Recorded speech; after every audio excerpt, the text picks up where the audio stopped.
Assalamualaikum warahmatullahi wabarakatuh. Saya Syabira, NIM 2402054 dari Program Studi Agroteknologi di Institut Teknologi Perkebunan Perlama Indonesia.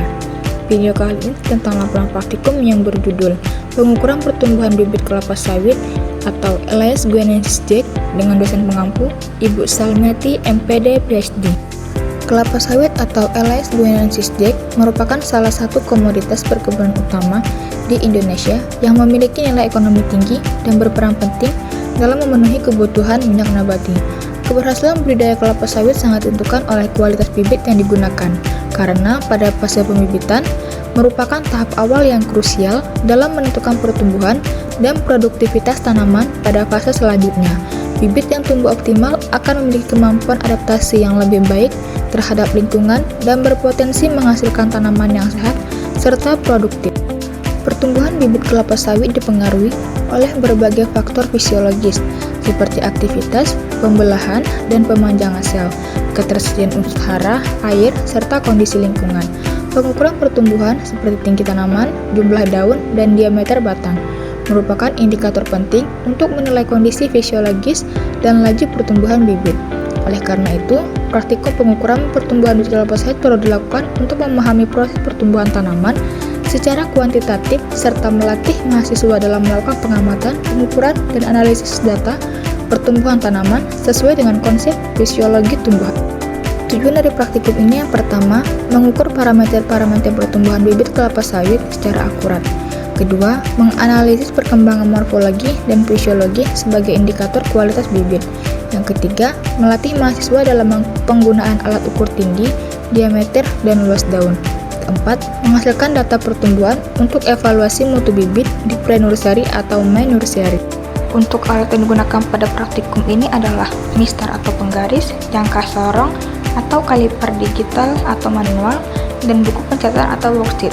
Untuk bahannya ada bibit kelapa sawit, kertas label, air, dan pupuk NPK 15920+TE.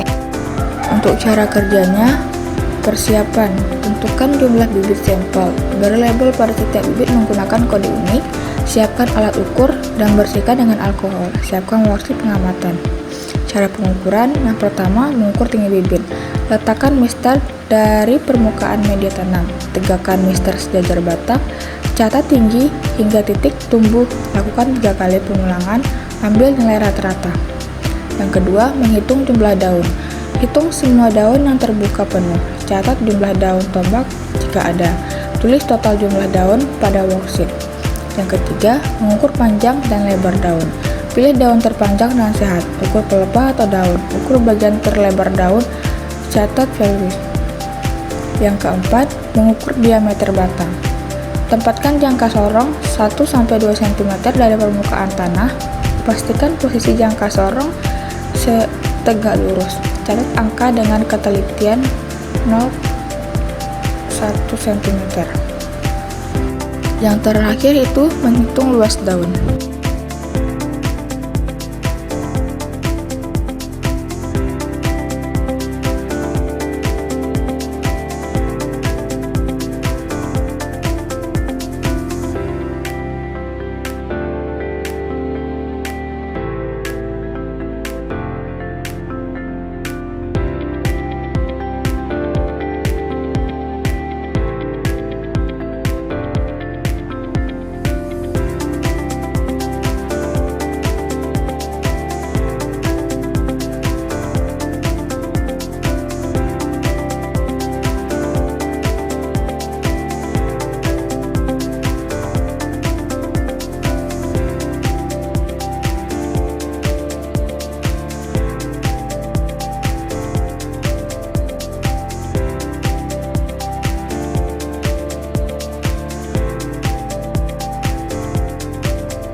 Berikut tabel hasil pengamatannya.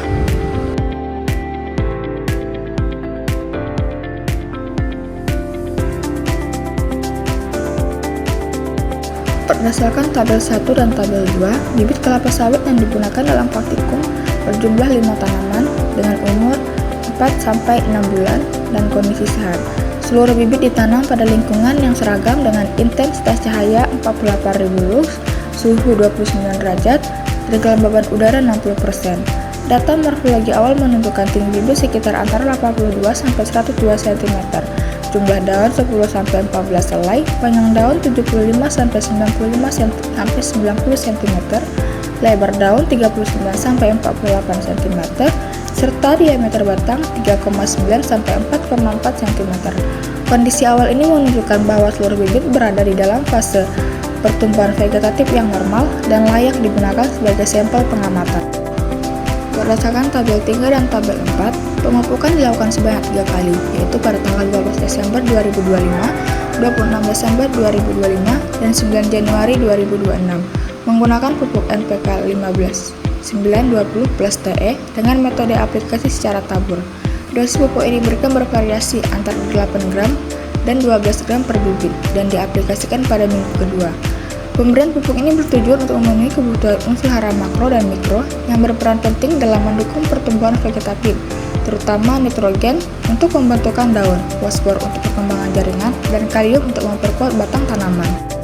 Hasil pengamatan setelah pemupukan pada minggu pertama, kedua, dan ketiga menunjukkan adanya peningkatan pada seluruh parameter pertumbuhan yang diamati, yaitu tinggi tanaman, panjang dan lebar daun, serta diameter batang. Tinggi bibit meningkat dari kisaran awal 82-102 cm menjadi 89-119 cm pada minggu ketiga, sementara panjang daun bertambah hingga mencapai 101 cm dan diameter batang meningkat hingga 4,9 cm.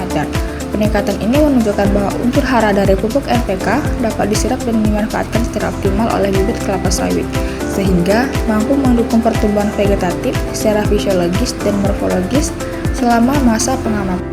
Jadi dari hasil praktikum tersebut dapat disimpulkan bahwa pemupukan NPK 15-9-20+TE yang diberikan secara tabur terbukti mendukung pertumbuhan bibit kelapa sawit atau LS Guinensis J pada fase pembibitan. Hal ini ditunjukkan oleh adanya peningkatan tinggi tanaman, panjang dan lebar daun, serta diameter batang selama periode pengamatan. Pertumbuhan yang relatif seragam pada seluruh bibit menunjukkan bahwa unsur hara dari pupuk dapat diserap dan dimanfaatkan dengan baik. Dengan demikian, pemupukan yang tepat pada fase awal pertumbuhan sangat penting untuk menghasilkan bibit kelapa sawit yang sehat dan siap ditanam. Terima kasih sudah menonton video ini, semoga video ini bermanfaat. Assalamualaikum warahmatullahi wabarakatuh.